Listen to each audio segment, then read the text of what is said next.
foul. It's the nature of the game. So I'm disappointed that this has become the whole narrative when it really should be about two great teams competing against each other. Rockets GM Daryl Morey fired back, tweeting out an article of a 2016 report about Steve Kerr getting fined for complaining about refs missing calls. So, Mannix, will officiating continue to be the headline of this series moving forward? I mean, this is such a 2019 beef, isn't it? You know, you get tweets and old articles and things like that. Meanwhile, these guys will all be sitting next to each other in Summer League laughing about this when it's all said and done. I don't know that officiating is going to be the story of this series. There are two things I think need to change, though, about officiating. One is there's got to be clarity on where guys can land and if you can step underneath them. That was a rule all season long, and players were maddened by how often it was called. And there were 3 occasions in the first half where Klay Thompson stepped right underneath James Harden for fouls that should have been called. I'm not talking about the final play of the game. None of us are. I think that was a good non-call. The Draymond play, I don't think was a foul. I think everyone at the table said that. But early in the game, it's not just the free throws the Rockets are deprived of. It's that a very thin Warriors team would have had to have sent Klay Thompson to the bench. I mean, literally 3 plays in a row where it was pretty obvious that James Harden jumped straight up and Klay jumped underneath him. And all season long, that was getting called on a consistent basis. It was befuddling that we'd see it not called in the way that it wasn't called in this series. The other thing, too, and it's not just specific to this Rockets-Warriors series, there are a lot of late whistles in this postseason. Like where referees... Well, no, it's not even makeup. It's like referees seem to be waiting for the play to develop and see if the result of the play happens. That shouldn't happen. The ball, it's either a foul or it's not. And there are a handful of times, and I got a lot of text about this over the first round, either the ball, either it's a foul or it's not. It shouldn't be predicated on whether or not the shot goes in. What I'm trying to say with the makeup is there have been enough contact where they could have called the foul. But whoever is shooting the basketball, if they're able to finish the shot and or make it, depends on the ref. So then he's acting like he's getting ready to make it up. Then he blows the whistle late. So the inconsistency. It's different in post play. We're used to inconsistent post play, but some of that you can take into your own hands. If they're not calling fouls, you can be more physical. When you are a jump shooter, you can't take it into your own hands.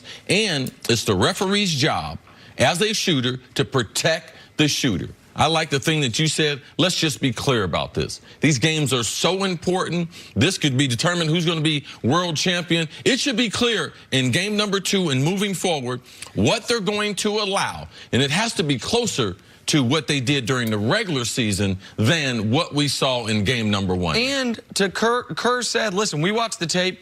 We had 10 calls go against us. Well, listen, I've seen the full game report.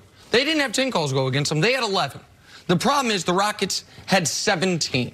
So that's +6 for the Warriors on the clear-cut misses. On the could-have-been misses on replay, that number goes to +10 Golden State. And the reason this is a story bigger than just the Houston-Golden State rivalry is there was a tweet yesterday, and I checked out whether or not the tweet was accurate independently, but somebody compiled all the 2-minute reports for the Golden State Warriors playoff games dating back the last 5 years. There have been 31, according to the NBA, missed calls in the games where they've released the 2-minute reports. 25 have been in the favor of Golden State, 6 for their opponents. In this game alone, there were 3 missed calls in the final 2 minutes. All 3 were to Golden State's favor. For some reason or another, this specific team, which is the team that needs the least help of anybody in the league, seems to get a consistent across years, across opponents, beneficial whistle. And I do believe it changed the outcome in game 1. I do believe it affected the outcome of the series last year. And that is bothersome. I hope it's not a storyline moving forward. But that's up to the refs more than it's up to the players. But don't you worry about an overcorrection? Because if we're talking about this, the refs are hearing this. I mean, do they get together and they say, oh, well, obviously, there were all these calls that went the wrong way. I mean, how do they approach this, and what do you expect to see? I mean, that's what every team that's on the wrong end of this stuff hopes for. It's why Phil Jackson for years used to write about referees in the hopes that he would get favorable calls the next time around. I do think there either has been or will be a conversation about that landing area rule, because it was a point of emphasis for the NBA coming into the season. But I don't want to get too lost in the weeds over the referees' impact in the series, because James Harden gets a lot of calls anyway. I mean, James Harden... Because he's the best player in league history at drawing them. He's excellent at it. No question about it. But I mean, I don't look at I think Harden gets a lot of them. The Rockets, though, there's a theme emerging with Rockets playing against Golden State. That's that Golden State's defense has been really good against Houston over the last 8 games they've played in the postseason. The 7-game series last year and game 1 this year. The Rockets this year, their offensive rating was right around 115.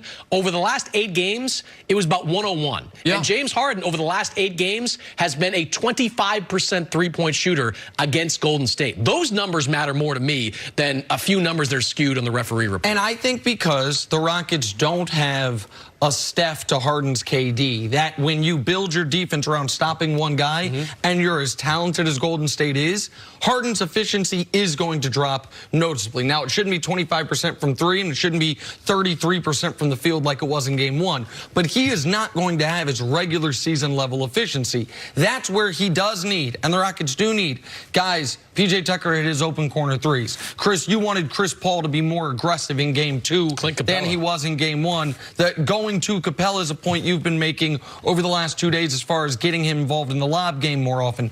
Those things do have to happen.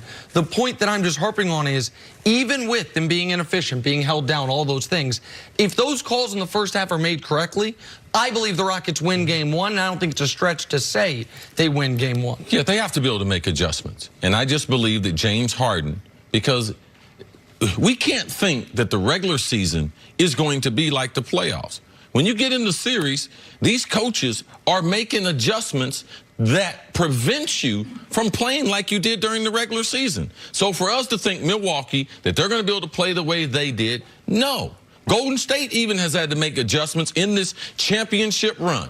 When they got pushed in those series, they made adjustments, and I'm expecting Houston, if they got championship aspiration, leave the referees alone and come up with some other shots. PJ has got to be able to get some shots, and if Chris Paul only takes 9 shots as your second best player, they got no chance to be able to get beaten Golden State, even though they are playing against the referees and the Warriors. Goose egg for P.J. Tucker, 4 points for Clint Capella, 4 for 13 from 3 for Eric Gordon, who had a good statistical game scoring-wise. Those numbers, to me, need to improve more than number of fouls that are called. Chris, thanks for hanging with us today. Got it. Much more 2 out of 3 right after segments. this. Keep your hair, man. Hey. You can't get